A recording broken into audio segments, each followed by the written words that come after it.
Good morning everybody, and welcome to another how-to video.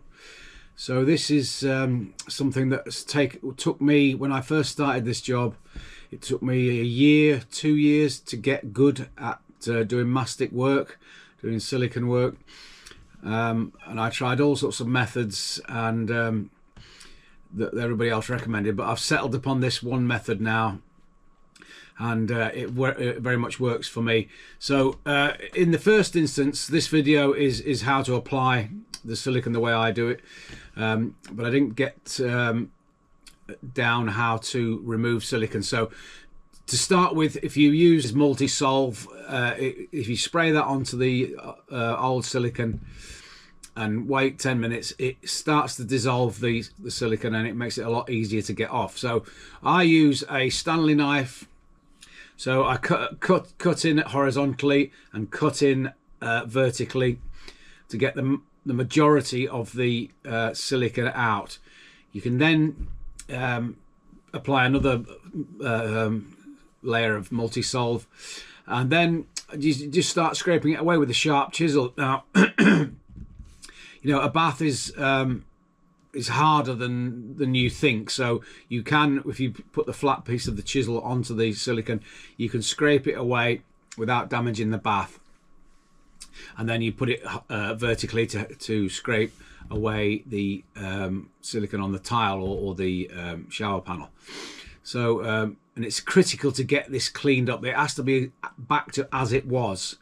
So once you get everything off, wipe it with an industrial wet wipe, and then dry it off with a tissue, so you've got a clean canvas. And then I'll leave it up to the video to show you how I apply the mastic or the silicone. What a game changer for me are these paddle profilers. They allow you to get behind the taps, as you can see, and they're a must-have in your kit. So yeah, get those I got those from Amazon.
These industrial wipes are critical because you're wiping off the silicone, it's getting it off clean. It's also leaving a wet surface on the paddle for the profile to skid off and leave a smooth surface.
So these are the finishing touches now, and this job's done and it's looking mighty handsome. So just tell the customer that silicone needs about 2 hours to dry before they can have a bath. And I don't know what it is about freshly applied silicone, but people seem to want to poke it. So expressly tell customers not to poke it because it's still wet. So yeah, I hope this is of use to everyone.